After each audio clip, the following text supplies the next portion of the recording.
अस्सलाम वालेकुम friends, welcome back to my YouTube channel daily tips with Asma. आज की इस वीडियो में हम आपको बताएंगे सुरैया नाम के बारे में अनोखी और दिलचस्प मालूमात।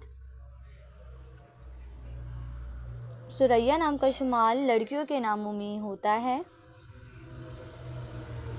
सुरैया एक इस्लामी नाम है। सुरैया नाम की इब्तदाई तारीख अरबी ज़ुबान से निकलती है।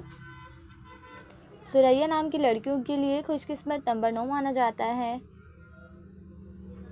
माहिरीन के मुताबिक सुरैया नाम की लड़कियां बहुत नरम दिल होती हैं। सुरैया नाम का मतलब है सितारों का झुरमुट। सुरैया नाम की लड़कियों के लिए खुशकिस्मत दिनों में एतवार और मंगल का दिन शामिल है। सुरैया नाम के अफराद के लिए मुवाफिक रंगों में सुर्ख, जंगनुमा और हल्का सब्ज रंग शामिल है। सुरैया नाम के अफराद के लिए मुवाफिक पत्थरों में पुखराज पत्थर शामिल हैं। खुशकिस्मती वाली धातों में हिंसों के हिसाब से तांबा शामिल है।